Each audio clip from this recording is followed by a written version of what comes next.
Traditional Iyengar style ಕೊಪ್ರಿ ಮಿಠಾಯಿ ಮಾಡೋದು ಹೇಗೆ ಅಂತ ನೋಡ್ಕೊಳ್ಳೋಣ. ಮೊದಲಿಗೆ ಒಂದು ಬಾಣಲಿಲಿ ಒಂದು 4-5 ಚಮಚ ಅಷ್ಟು ತುಪ್ಪ ಹಾಕೋಬೇಕು. ಅದಕ್ಕೆ ಗೋಡಂಬಿ ಹಾಕೊಳ್ಳೋಣ. ಕಟ್ ಮಾಡಿ ಇಟ್ಕೊಂಡಿರೋ ಗೋಡಂಬಿನ ಪೀಸ್ ಮಾಡಿಟ್ಕೊಂಡಿರೋ ಚಿಕ್ಕ ಪೀಸು ಅದನ್ನು ನೈಸಾಗಿ ಒಂದು ಸತಿ ಫ್ರೈ ಮಾಡ್ಕೊಳ್ಳೋಣ. ಅದಕ್ಕೆ ದ್ರಾಕ್ಷಿ ಆ್ಯಡ್ ಮಾಡ್ಕೋಬೇಕು, ಒಂದು ಅರ್ಧ ಕಪ್ಪು. ಸೊ ಅದನ್ನು ನೈಸಾಗಿ ಫ್ರೈ ಮಾಡ್ಕೊಳ್ಳೋಣ. ಜಾಸ್ತಿ ಹೊತ್ತು ಫ್ರೈ ಮಾಡಬಾರ್ದು, ರೋಸ್ಟ್ ಆಗಿಬಿಡುತ್ತೆ.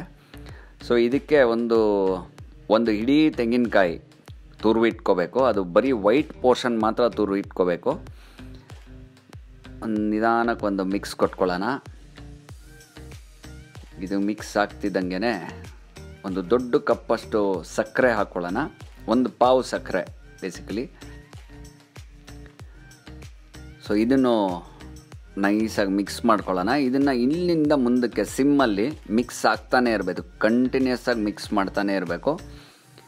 ಮಿಕ್ಸ್ ಕರೆಕ್ಟಾಗಿ ಮಾಡಿಕೊಂಡ್ರೆ ಅದು ಬ್ಲೆಂಡ್ ಆಗೋಕ್ಕೆ ಶುರು ಆಗುತ್ತೆ. ಈಗ ತೆಂಗಿನಕಾಯ್ದು ಹಾಲು ಬಿಟ್ಕೊಳ್ಳುತ್ತೆ, ತುಪ್ಪ ಮತ್ತು ಸಕ್ಕರೆದು ಒಂದು ಪಾಕ ಏನಿದೆ ಅದನ್ನು ಬಿಟ್ಕೊಳ್ಳುತ್ತೆ.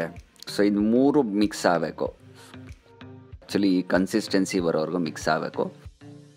ಒಂದು ತಟ್ಟೆಗೆ ತುಪ್ಪ ಸವರಿಟ್ಕೊಂಡು ಅದಕ್ಕೆ ಈ ನಾವೇನು ಮಿಕ್ಸ್ ಮಾಡ್ಕೊಂಡಿದ್ವಿ ಅದನ್ನ ಹಾಕ್ಕೊಂಡು ಚೆನ್ನಾಗಿ ಹಿಂಗೆ ತಟ್ಕೋಬೇಕು. ಒಂದು ಫ್ಲ್ಯಾಟ್ ಕಪ್ಪು ಅಥವಾ ಲೋಟನೋ ಸ್ವಲ್ಪ ಫ್ಲ್ಯಾಟಾಗಿರುತ್ತೆ ತೊಗೊಳ್ಳಿ, ಚೆನ್ನಾಗಿ ತಟ್ಕೊಳ್ಳಿ. ಈ ಥರ ಬಾಂಡ್ ಆಗಬೇಕದು. ಅದನ್ನ ನಿಮ್ಗೆ ಯಾವ ಶೇಪ್ ಬೇಕೋ ಯಾವ ಸೈಜಿಗೆ ಬೇಕೋ ನೀವು ಕಟ್ ಮಾಡ್ಕೋಬೋದು. ಕೊಬ್ಬರಿ ಮಿಠಾಯಿ ರೆಡಿ.